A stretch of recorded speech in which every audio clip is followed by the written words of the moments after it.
friends, welcome back to my channel. If you're new here, I am Katrina. I have been having this little big goal for a while, and I didn't know really where to start, so I've been doing lots of research on what I could do. In my area, I live in the middle of town. We have some pretty harsh winters, so all of that being said, I want to start being as self-sufficient as I can be in my little neck of the woods. Like I was just saying, it's really cold here in the winter. We can't grow anything where I'm at in the winter time, and I'm in the middle of town, so like animals are just not an option right now. Maybe at some point, but not right now. I want to do some urban homesteading with y'all.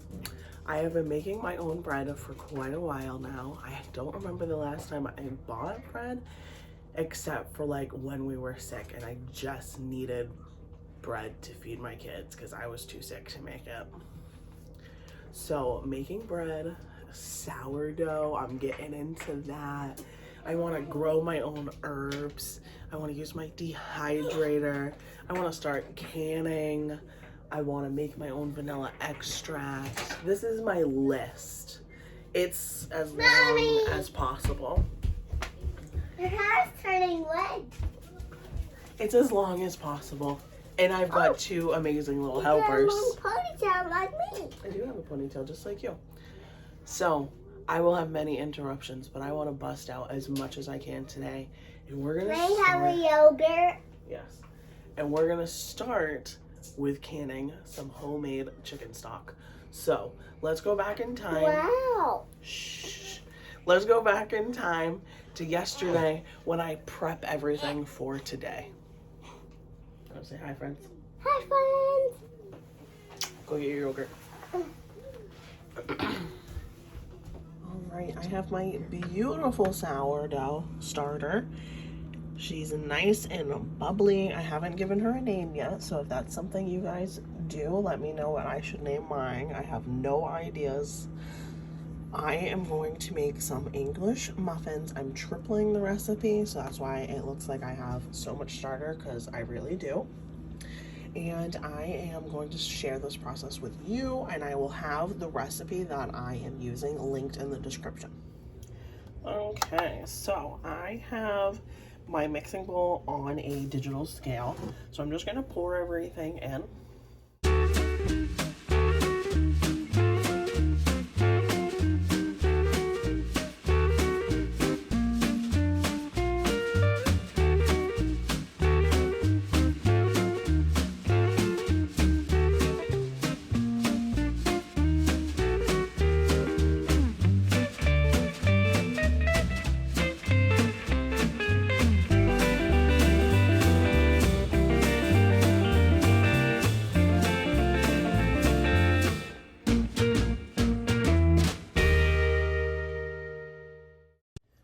So I just threw this on my mixer with my dough hook, the like little S-shaped one. I'm gonna turn this on. We're just gonna get this all mixed together, incorporated, not crazy mixed. It's still gonna look really shaggy.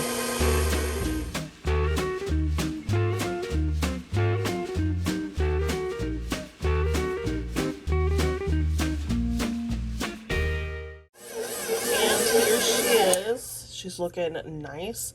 We're just gonna take this off the stand. We're gonna leave the dough hook in it, just detach it from the machine so that I can put some wrap on this. And this is gonna sit right here, right on my counter for like an hour or so. Then I'm gonna let the dough hook mix it again for another 5-ish minutes to kind of do the kneading process. So I will touch base with you in an hour. Alright, so as my English muffins are just kind of hanging out, I started on some regular sourdough, like the loaves. And the recipe that I have been using is 150 grams of the starter, 250 grams of water, 25 grams of olive oil, 15 grams of flour, and 10 grams of salt. And you really need to eyeball the water because I need more water than the 250 because my house is drier, but my friend needs so much more water, like almost double what I need because her house is so dry. So kind of have to play it by ear, feel it out, kind of get an idea, look up a bunch of videos so that you know what you're looking for, but it's going to be really shaggy, so don't be concerned if it feels really dry. All right, our English muffins have been sitting for an hour now. We are going to turn our mixer on the slowest speed that it can for 5 minutes to knead it, and then it's just going to hang out until we're ready to bake all of our stuff tomorrow.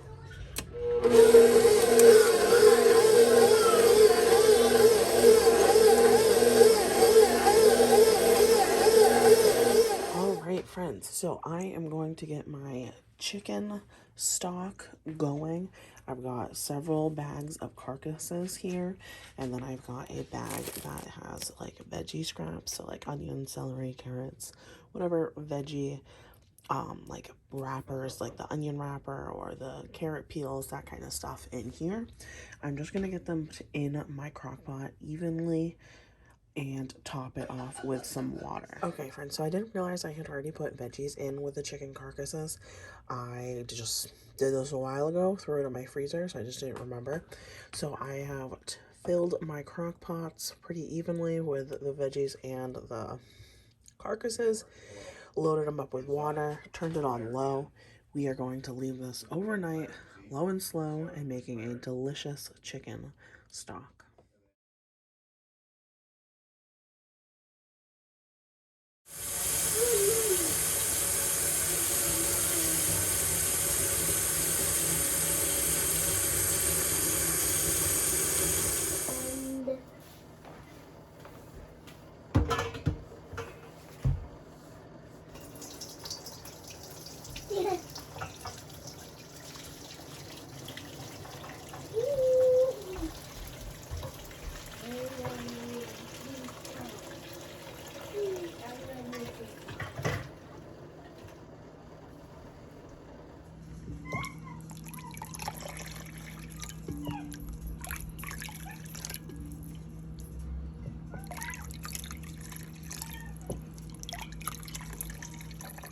My goodness, wasn't that such a beautiful color for that chicken stock? I have to say, I'm pretty impressed with how that stock came out. It was very rich and very delicious. Anyway, here I am loading up my cans, my quart jars to can them. I really wish I could go this fast in real life. Here I am having to take some out because Amelia was Amelia and spooked me. I deleted that part so you didn't see me jump and knock a jar over, but life happened. I am wiping all of the rims to make sure I get a good seal, tightening them all, and here I am very scared dropping them into my canner. I was very nervous. This was like my first official time canning. I had done a couple trial runs where I wasn't too nervous about it, but these were some big old cans. Alright friends, we're switching gears. I have my canner doing canning things behind me. We're going to switch to the English muffins. I made a triple batch yesterday. It's nice and bubbly and delicious looking. We're going to roll it out the best we can. I have a wide mouth mason jar lid. I'm just going to use this as my English muffin cutter outer. And we're gonna go and just griddle them up and hopefully they turn out delicious. I made them before. The taste was there, but I made them too thick and so they were a little gummy. So it's really important to get them on the thinner side, so like an inch or maybe a little less than an inch, because I had mine at like maybe an inch and a half and it just couldn't cook all the way through without it burning. So thin is the name of the game. Let's get doing this.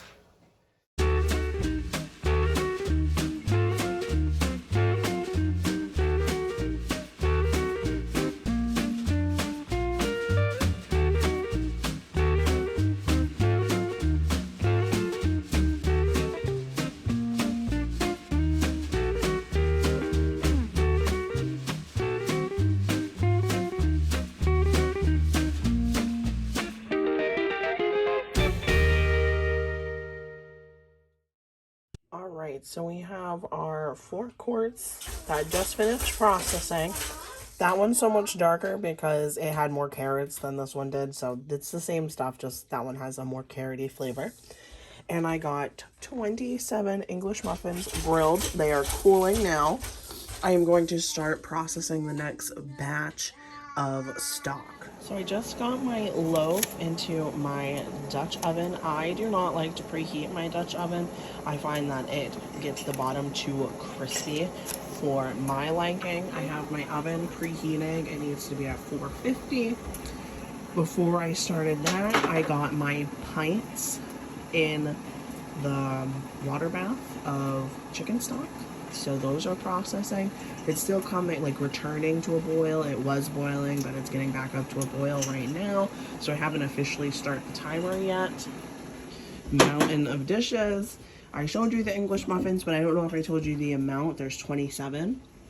And I took all of the chicken bones that I had and all of the veggies that I had made this stock with, and I put them all in one crock pot. So instead of having both my crock pots out, I'm gonna make one more batch of stock out of this just to get a couple more pints or quarts of stock. And while everything is kind of on low and slow processing, like the next round of stock, the cans, the baking of the sourdough loaf, I am also getting my bread machine going because my children don't like the sourdough loaves for like sandwiches, grilled cheese, peanut butter and jelly, whatever. They like the English muffins, but they don't like the bread. So I'm making them just classic sandwich bread right now. I will bake this in my oven, so it will be like in a loaf pan at some point, but we are at the set it and forget it stage. That's my favorite stage of cooking. And when everything's ready to go and just doing its thing, processing, I would recommend cleaning your kitchen at this time. But we're building castles instead, right? Are we gonna build some castles? 10 castles. 10 castles. Whoa. Let's do that. And then, of course, we have to do some quality control. I am so happy. Hercules is so happy about how these English muffins turned out. Look at all those like little crevices and nooks and crannies for the butter to seep in. These look like real good English muffins. I'm gonna toast this up, and this is gonna be my lunch. My pints are out. They are popping and tinging and whatever the heck the appropriate noises are for them when they come down to temperature. They look beautiful. So this big boy here woke up. He's ready for his lunchy poo. Some cheese quesadilla and some cantaloupe. I started picking up my mess. Everything that's dirty is in the sink, which is a nice change. Normally it's everywhere. But I know my kids well enough to know that after... Oh, it's not ready. I'll get it for you 1 second.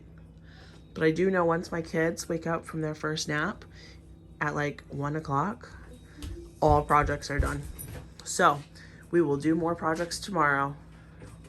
I am going to continue to shuffle my bread machine though, because that's very simple. It doesn't take me a lot of time in the kitchen, so I'm just going to keep shuffling. I'm hoping to get 3 or 4 loaves done today. All right, friends, I have no chill. I don't know how to sit still.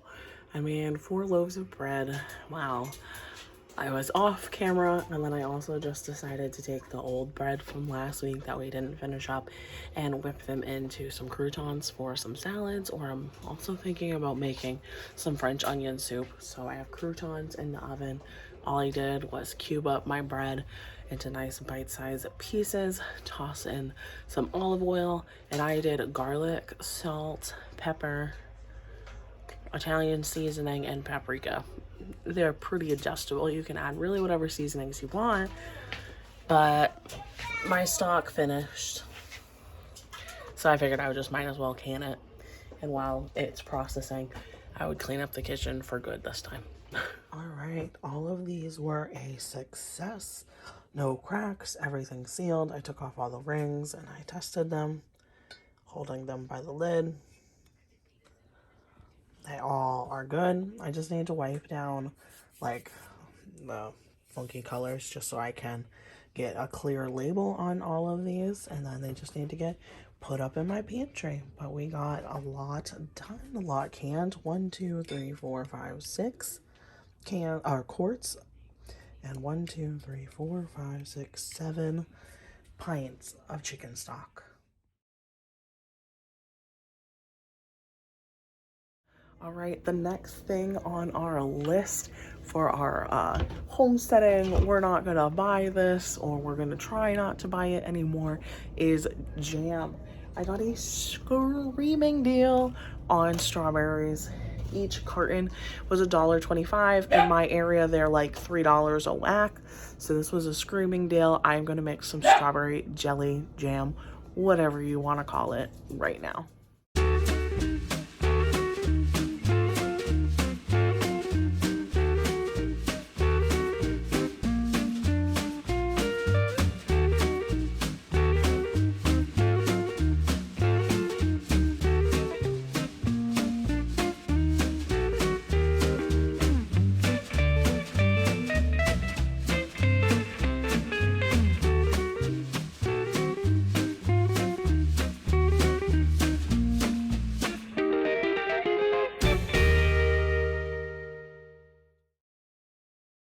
All right, so I know you saw me chopping up all those strawberries.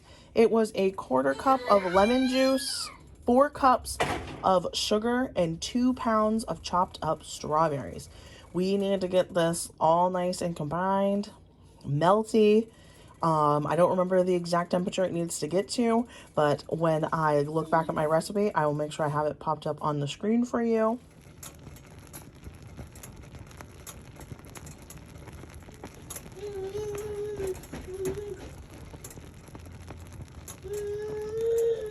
All right, that yielded me 6 half pints. I am doing the jam flip, the jelly flip canning method. I have heard it's pretty controversial. I know some people don't think this is a safe method. So don't monkey see, monkey do on this situation. I'm just trying it out to see what I think about it. Do your research before you do anything. Like always, I am no canning expert. So I've been hearing all sorts of good tinging. I flipped it over, been hearing all the popping and the tinging that you're supposed to while canning, like your jams and canning anything, the ting ting noise at the end. But while I was waiting for those to kind of start making their song, I started to chop off the rest of all of the strawberry tops.